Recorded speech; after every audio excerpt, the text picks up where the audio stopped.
اعوذ باللہ من الشیطان الرجیم بسم اللہ الرحمن الرحیم سب ویرانوں دوستانوں بھائیانوں سجرانوں بیلیانوں مترانوں السلام علیکم۔ جس طرح دوستانوں پتہ ہے کہ آغاز خدمت گار فاؤنڈیشن نے کر چکے ہیں۔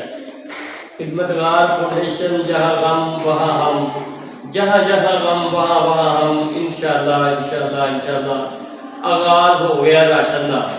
راشن تقسیم ہو رہا ہے اللہ کے حکم نال اور اللہ کی رضا واسطے دیتا جا رہا ہے راشن۔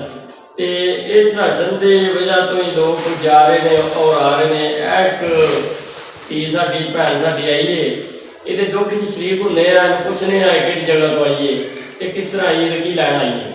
السلام علیکم جی، میرا پتر کتوں آئے ہو؟ جوڑے آئے ہو، کسی نے تمہیں دسیا راشن لین واسطے؟ اتنے راشن لینا تو جوڑے اتنے راشن لین آ گئے؟ اچھا، تاری شادی ہوئی ہے؟ کاغذ کی کرتا مجھا پٹھے پٹھے پالنے لوگوں نے؟ اچھا اچھا اچھا اچھا۔ میری بھن کی کنی دیر ہو گئی شادی ہوا؟ 9 مہینے ہو گئے شادی ہوئی ہے۔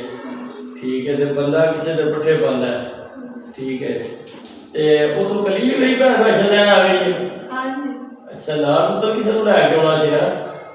اسی راشن دینے ہیں تمہیں اللہ کے حکم کے نال، اللہ کے فضل کے نال۔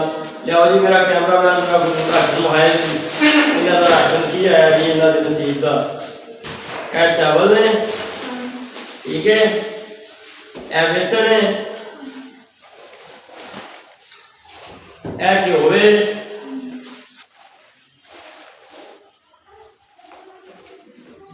لیاؤ جی لیاؤ، شاباش جی شاباش شاباش جی شاباش جی شاباش۔ اے کھجورا نے جی، اے پتی ہے جی، اے صابن ہے منہ دھونے والا، اے ثابت مسر ہے جی، اے برتن دھونے والا صابن ہے جی، اے چنے والی دال ہے جی، اے چینی ہے جی، اے یہاں کا آٹا ہے جی، اتنے کوئی آٹا ہے یہاں کا، اے یہاں کا آٹا ہے جی۔ اے تھوڑے واسطے راشن اللہ کی طرفوں آیا ہے، تے اے انشاءاللہ یہ تھوڑے نصیب اللہ کرے۔ اے راشن پاؤ جی، یہاں کے کول پیک کر کے دے رکھو، پاؤ جی راشن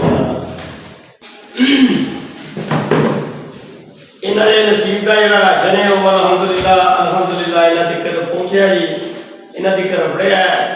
یہ چیز ساری بھن ساری جی جوڑے آئی ہے، جو یہ نصیب کا راشن ہے الحمدللہ یہ دے دیتا گیا ہے اللہ کے حکم نال اور اللہ کے فضل کے نال۔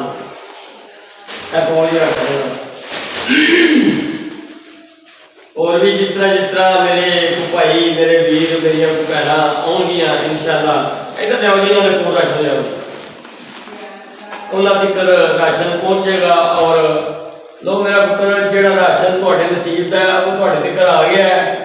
جنہیں تمہیں راشن دیتا ہے انہوں نے ہاتھ اندر دعا کرو، اللہ اللہ کا بھلا کرے، آمین جی۔ اللہ انہوں زندگی دے، اللہ انہوں تندرستی دے، اللہ انہوں صحت یابی دے، اللہ انہوں اپنے حفظ و ایمان تے رکھے۔ لو جی، تہاڈا راشن تمہیں لب گیا ہے، تسی خوش ہو؟ لو جی، تسی ہن جا کے پکاؤ تے کھاؤ تے اللہ کی یاد کرو تے انہاں دے ہاتھ اندر دعا کرو جنہاں تمہیں راشن دتا ہے، ٹھیک ہے جی۔ پاکستان زندہ باد۔ السلام علیکم۔